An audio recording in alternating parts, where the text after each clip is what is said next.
Donc en fait finalement pas mal de logiciels libres là-dedans. Tout à fait. C'est quoi en fait la petite histoire? Comment vous êtes arrivé à choisir ces logiciels-là? Pourquoi? Ça a été quoi un petit peu le cheminement vers ça? Le cheminement, il y a plein de petits ruisseaux qui ont amené à ce cheminement. Tout d'abord, moi j'ai eu une réflexion au niveau des logiciels de messagerie. Quand je me suis rendu compte que certains logiciels propriétaires d'une version à l'autre provoquaient des incompatibilités, ne serait-ce de lecture de messages par exemple. Et puis de notre côté, j'ai eu également à rechercher un logiciel de gestion des factures, des devis, de la relation client. Et là aussi, je me suis tourné vers des prestataires informatiques ou des distributeurs souvent de logiciels commerciaux. Et je me suis très vite rendu compte que d'une part, ces offres-là n'étaient pas adaptées à ma taille d'entreprise. En fait, étaient surtout adaptées à une taille d'entreprise où on a, 25 ou 30 commerciaux répartis sur toute la France, on a une grande masse d'informations, il faut tout découper en petits morceaux pour s'y retrouver.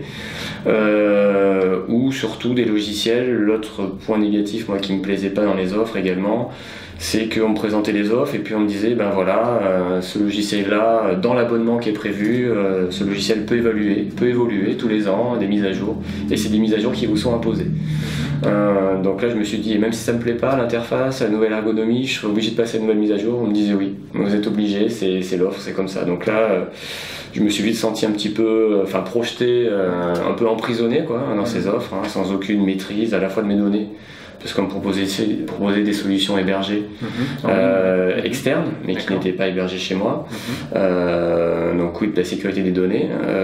Et puis emprisonné dans le sens où pas libre des évolutions futures, des mises à jour qui pourraient ne plus correspondre peut-être à mon besoin. Mais le problème, c'est qu'une fois qu'on est dans un format propriétaire, j'aurais eu de grandes difficultés à me dire maintenant je change d'outil parce que celui-là ne me va plus. Donc je me suis dit, à un moment donné, j'ai mis un stand-by à toute cette réflexion-là, en me disant non, tout ça n'est pas possible, je peux pas me projeter dans ce système-là.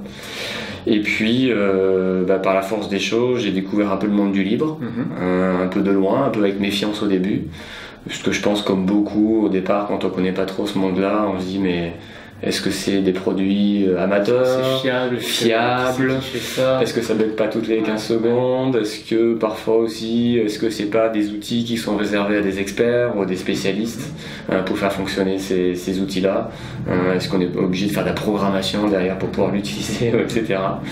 Et puis donc petit à petit, au fil des contacts, je vous ai rencontré. Voilà. Donc pour échanger sur le constat que je venais de vous faire là en fait, et puis me dire est-ce qu'il y a d'autres solutions possibles, est-ce qu'il y a un autre monde possible. Voilà, c'était possible. Et on vous a aidé à le faire. Voilà.